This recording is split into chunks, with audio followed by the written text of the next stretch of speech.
So when it comes to nostalgia for me, like a lot of people have nostalgia for Top Gun, I've got nostalgia for iCarly. Now, if you've been on the channel for a little bit, you know I'm not the biggest fan of iCarly season one on Paramount Plus. Now, to give you a little backstory about me and my iCarly love, I've been watching the show since 2007. Yes, I do mean that I will occasionally put on an episode from time to time still nowadays, not just for nostalgia purposes. I think it's a show that holds up. When I watched iCarly season one and I was disappointed with it, I was wondering, was it just my nostalgia that was holding me back from liking iCarly and liking the iCarly from Nickelodeon days? So I watched an episode of, or I watched a couple episodes of iCarly from Nickelodeon days and really enjoyed it. Then compared that with some episodes of Hannah Montana and Sweet Life of Zach and Cody, and I can tell you what, nostalgia doesn't save everything because I don't think those shows, a lot of the Disney Channel shows, don't really hold up as well as some of the Nickelodeon shows do for me. The ones like Drake and Josh, iCarly, those hold up the most. I can still watch those and have a great time to this day.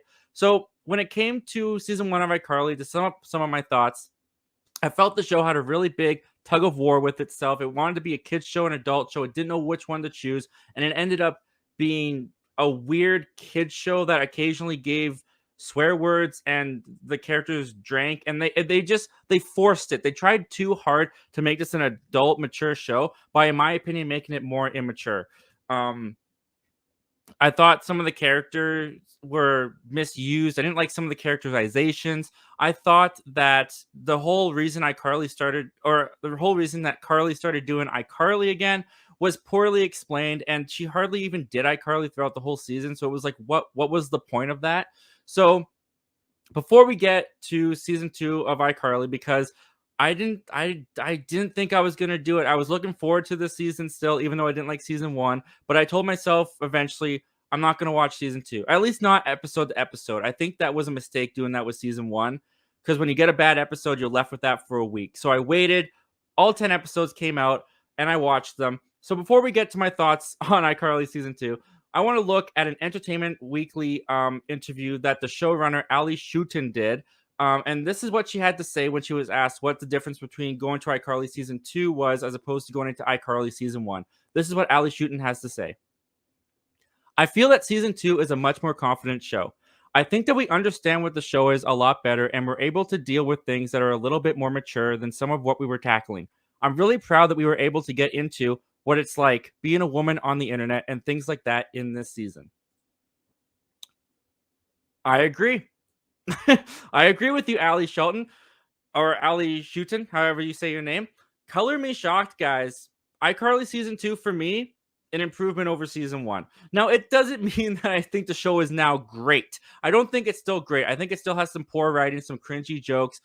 I think some of the characterizations, they still bother me. For some reason, they've decided that in iCarly on Paramount Plus, Carly is now just a complete idiot. In iCarly in the Nickelodeon days, Carly was never really an idiot. She was very innocent. She was unaware of mature, dirty, inappropriate things that her friend Sam was more in line with, and that's where kind of the humor came off of those two girls. But Carly, she was never dumb. Like, she was never as dumb as they make her in this show. And I don't like how dumb they make Carly. I feel like it makes her a very unlikable character. You know, if you guys have watched iCarly and you know that sketch they used to do, the idiot farm girl who thought the cowboy's mustache was a squirrel, the way that Miranda Cosgrove played in that sketch, the idiot farm girl, is kind of how I think she plays Carly a lot of the times in the iCarly revival show. So that kind of bothers me. Another thing that kind of bothers me is Spencer. He's become a little bit of a jerk. And I don't know if that's because now he's got money and he's rich and they're trying to play into the ego, but it's almost like because Jerry Trainer is now unhinged, he can say bad words, he can say adult things. Now all Spencer is kind of a jerk who cares about himself and cares about his hookups. And that was never Spencer in the original show. I mean, he was a loving brother, he was goofy, he was weird, he was an odd duck, but he was a good guy and he was a good brother and he fit in with the group very well in that way. He was a child who was an adult looking after the child. That was his role in the original show. So all that stuff is still there for the most part for me. But what I liked about this season is that tug of war wasn't there anymore, or at least not as prominent as I felt in season one. This show felt like it took its maturity a little less forcefully. I feel like it finally decided on a direction that it wanted to go with how they were going to tell stories and tell the humor and all that stuff. So going on with what I liked about this show, I thought that the Carly and Freddie dynamic is still fantastic. I love seeing these characters together. They actually did iCarly in this show more than like 2 times. I know, right? I can't believe it either. They actually did iCarly in the show iCarly. In fact, this whole season 2 was kind of centered around Carly really establishing and building her brand. They brought in Josh Peck to play her manager, which I thought was a great addition to the show. He's only in 2 episodes. I do hope that he continues in season 3 because I thought that he fit really well in with all of the dynamics of the cast. And it was a kind of a double dose of nostalgia for me because Miranda Cosgrove and Josh Peck were on Drake and Josh together. He was her older stepbrother, and Drake and Josh, iCarly, my 2 most nostalgic kids shows, the ones that I still love from my childhood to this day. So I was kind of hoping at some point they'd sneak in a Megan from Josh Peck, like Megan. Like I was hoping they get it in there, but they never did. And you know what? It might have been for the best. I also really liked what they did with Freddie in this season. Freddie, Nathan Kress was the MVP of this season for me.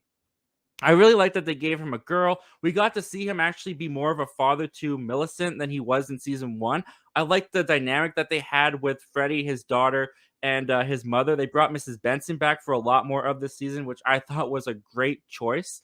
And I really liked just how of all the characters, Freddie feels the most mature. He feels like the one that has actually grown up. Spencer, Carly, they all kind of feel like they're still stuck in where we left them off in the Nickelodeon show of iCarly. Freddie's the one that really feels like he's grown up. And I like that he's now dealing with being an adult, living with his mother. They went into that a little bit more of this season, which I thought was great. I thought the nostalgia was handled much better than season 1. In season 1, I felt like the pop-in guest characters that came in, they were just kind of there to make a pop, but they didn't add anything, especially the episode where Nora came in, like near the second episode of the first season. But and this season did have some mishaps with that too. I thought the second episode of the show where Lubert comes back and takes Carly to court because of all the damages and pain that she's caused him through the iCarly web show.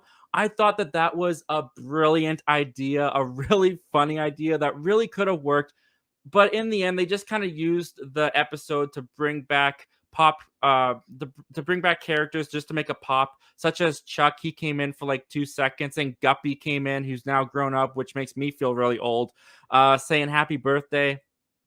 So I thought that was kind of mishandled. I felt like that episode, especially the second episode in, I was like, oh no, they're gonna do it again. It's just gonna be the same old stuff. But then you got episodes where they brought in Granddad, and this was a total through line from the original show. Granddad not respecting Spencer and more being more favored to Carly, and Spencer trying to win his affection. It was great seeing Granddad come back.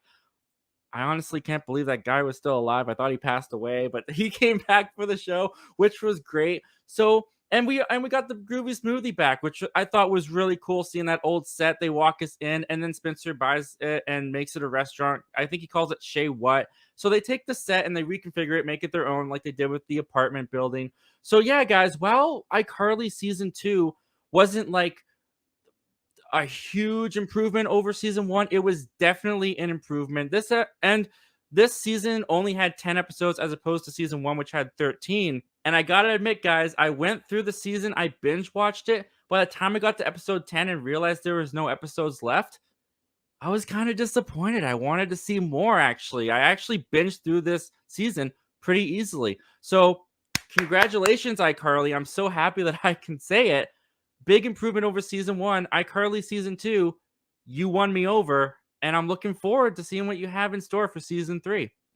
What did you guys think of iCarly season 2? Did you already love season 1 and now you like season 2 just as much as season 1, or did season 2 not work for you and oddly enough it worked for me? Comment below, let me know all you guys' thoughts and opinions, and without further ado, let's check out what you guys are saying.